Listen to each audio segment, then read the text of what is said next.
హాస్పిటల్లో రామచంద్రని చూసిన చామంతి ఎంతో ఎమోషనల్గా ఫీల్ అవుతూ ఉంటుంది. మీరు కాపాడింది మా నాన్నన డ్రైవర్ బాబు అని చెప్పి చామంతి ప్రేమ్కి థ్యాంక్స్ చెప్తూ ఉంటుంది.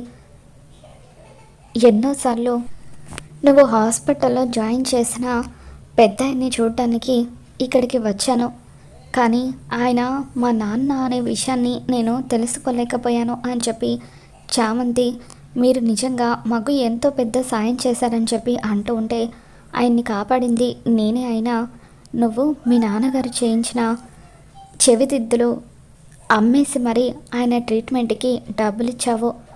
ఒక విధంగా నువ్వు కూడా మీ నాన్నగారిని కాపాడుకున్నట్టే చామని చెప్పి ప్రేమ్ అంటూ ఉంటాడు. తర్వాత చామంతి నాన్న నీకేం కాదు నాన్న, నీకు మేమున్నాము అని చెప్పి చామంతి అంటూ ఉంటుంది. మీరే కష్టాల్లో ఉన్నారు, ఇప్పుడు నేను అనవసరంగా మీకు భారం అవ్వాలనుకోవడం లేదు, నేను మన ఊరికి వెళ్ళిపోతానమ్మా అని చెప్పి రామచంద్రయ్య అంటూ ఉంటాడు. దాంతో చామంతి వద్దు నాన్న, ఊరికి వెళ్తే మళ్ళీ ఆ ఉపేంద్ర మిమ్మల్ని ఏదైనా చేసే అవకాశం ఉంది అని చెప్పి చామంతి అంటూ ఉంటుంది.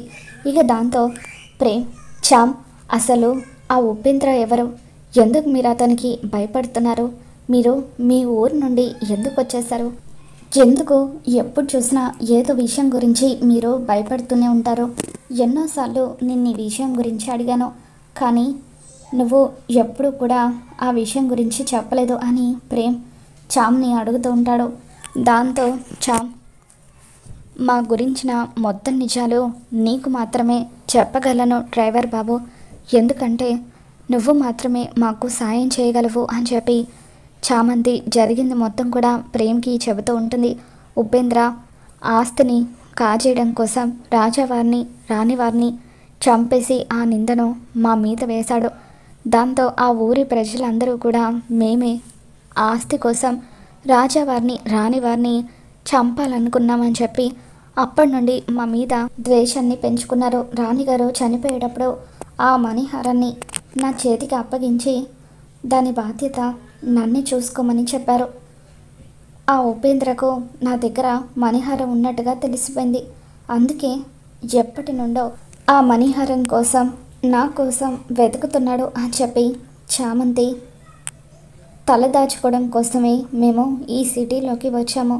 చంద్రిక అత్త మాకు సాయం చేసిందని చెప్పి రమాదేవి మేడం ఎన్ని కష్టాలు పెడుతున్నా మేము అవన్నీ కూడా భరిస్తూ ఆ ఇంట్లోనే తలదాచుకుంటున్నామని చెప్పి చామంతి జరిగింది మొత్తం కూడా ప్రేమ్కి చెబుతూ ఉంటుంది. ఇక దాంతో ప్రేమ్ మీ గతం వెనుక ఇంతటి విషాదం ఉందా అని చెప్పి షాక్ అవుతూ ఉంటాడు.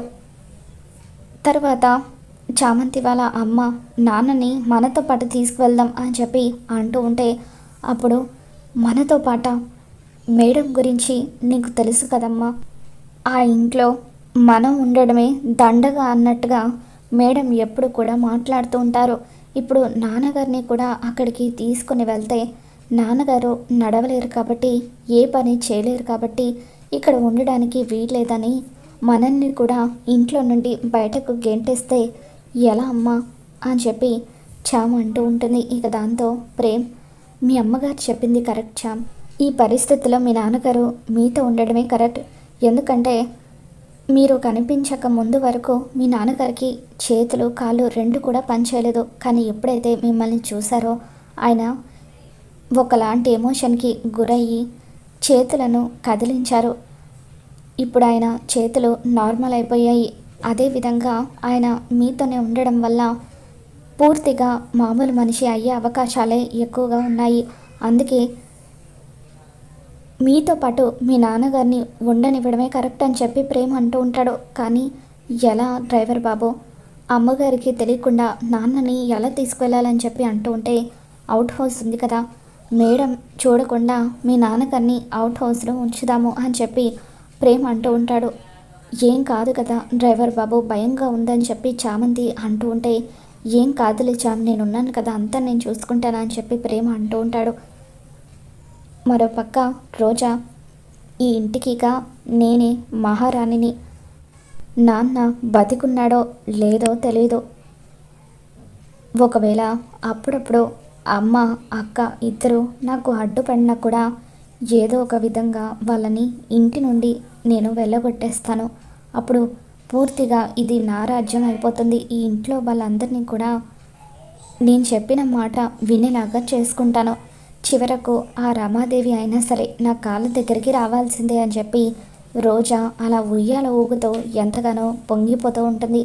మరోపక్క రమాదేవి చూడకుండా చామంతి, ప్రేమ్ ఇద్దరు కలిసి రామచంద్రని ఇంట్లోకి తీసుకువస్తూ ఉంటారు. అలా నడవలేని స్థితిలో ఉన్న రామచంద్రని ఇంట్లోకి తీసుకొని వస్తూ ఉంటే అప్పుడు ఒక్కసారిగా రమాదేవి రామచంద్రని చూసి షాక్లో ఉండిపోతుంది. ఇక వెంటనే గతంలో జరిగిందంతా కూడా గుర్తు చేసుకుంటుంది. రాజుగారి ఇంట్లో పని మనిషిగా చేస్తూ నగలు దొంగిలించడంతో అప్పుడు అక్కడ పనిచేస్తున్న రామచంద్రయ్య రమాదేవిని రెడ్ హ్యాండెడ్గా పట్టించి తన జుట్టు పట్టుకొని ఇంట్లో నుండి వెళ్ళగొట్టిన విషయాన్ని రామాదేవి గుర్తు చేసుకుంటుంది. ఇక ఆ విషయం గుర్తొచ్చిన వెంటనే నా గతం తాలూకు మనుషులెవరూ కూడా కంటపడకూడదని ఇన్ని సంవత్సరాలు నేను అనుకున్నాను. కానీ ఇప్పుడు నా గతం బయటపడేలాగా ఉంది. అసలు ఇతను ఇక్కడికి ఎందుకు వచ్చి ఉంటాడు అని చెప్పి రమాదేవికి టెన్షన్తో చెమటలు పడుతూ ఉంటాయి. ఇక అప్పుడే హర్ష అక్కడికి వస్తాడు. ఏమైంది రమా, ఎందుకు అలా ఉన్నావు అని చెప్పి అంటూ ఉంటే ఏం లేదులేండి అని చెప్పి అలా రమాదేవి మనం లోపలికి వెళ్దాం పదండి అని చెప్పి హర్షని తీసుకొని లోపలికి వెళ్ళబోతూ ఉంటుంది. ఇక అప్పుడు హర్ష, చామంతి, ప్రేమ్ ఇద్దరూ కలిసి రామచంద్రని ఇంట్లోకి తీసుకొని రావడం గమనిస్తాడు. ఇదేంటి ప్రేమ్, చామంతి ఎవరినో తీసుకువస్తున్నారు, ఎవరై ఉంటారు అని చెప్పి హర్ష అంటూ ఉంటే ఇక రమాదేవి ఇప్పుడు కనుక ఆ రామచంద్రయ్య నన్ను చూస్తే నా గురించి నిజం మొత్తం కూడా హర్షవర్ధన్ ముందు బయట పెట్టేస్తాడు. నో, అలా జరగకూడదు, నా గతం ఎన్నటికీ హర్షవర్ధన్కి తెలియకూడదు అని చెప్పి రమాదేవి భయంతో వణికిపోతూ ఉంటుంది. ఇక ఇంతలో రామచంద్రయ్య అనుకోకుండా రామాదేవిని చూసేస్తాడు.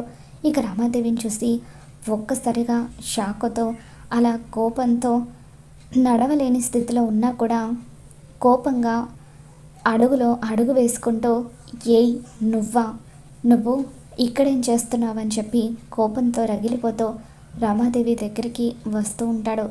ఇక దాంతో హర్ష, మా రమ మీకు ముందే తెలుసా అని చెప్పి రామచంద్రతో అంటూ ఉంటే ఎందుకు తెలీదు, రాజుగారి ఇంట్లో ఎంతో నమ్మకంగా పనిచేస్తున్నట్టుగా నటించి రాజుగారి నగలన్నీ కూడా కొట్టేసి పారిపోవాలని చూసింది.